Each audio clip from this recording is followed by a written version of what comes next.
नमस्कार शेतकरी मित्रांनो, आपण आता कॉटनमध्ये आलेलो आहोत आणि आपले तूर पण आहे कॉटनमध्ये आणि कॅनलला पाणी पण सुटलेले आहे.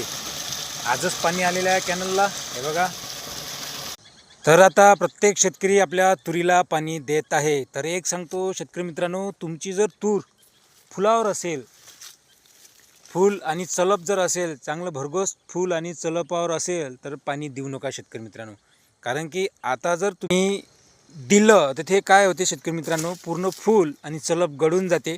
जे मोठी शेंग आहे ते तशीच राहते, पण फूल आणि चलप पूर्ण गळून जाते शेतकरी मित्रांनो. आणि ज्याच्याकडे पाण्याची व्यवस्था आहे त्यांनी ते पहिलेच पाणी दिलेलं असेल. जेव्हा शेवऱ्यावर येते तूर तेव्हाच पाणीची आवश्यकता असते तुरीला शेतकरी मित्रांनो. बघा, आता माझी तूर फूल कमी दिसत आहे आणि फक्त शेंगा आणि चलप आहे, काही फूल आहे, पण आता तुरीला पाण्याची आवश्यकता नाही आहे. फुलावर जर तूर असेल शेतकरी मित्र तुमची, तर पाणी देऊ नका शेतकरी मित्रांनो. पाणी केव्हा द्यावे? जेव्हा पूर्ण फूल चलपीमध्ये कन्वर्ट होतात आणि काही शेंगा भरलेल्या दिसेल तेव्हा तुरीला पाणी द्या शेतकरी मित्रांनो. कारण की पूर्ण शेंग भरून येईन आपली तुरीची.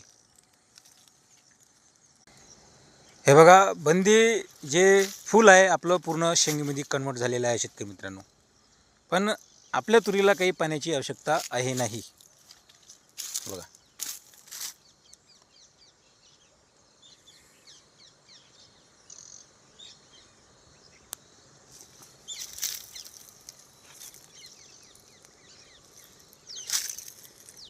तर हा व्हिडिओ कसा वाटला शेतकरी मित्रांनो नक्की कमेंट करा.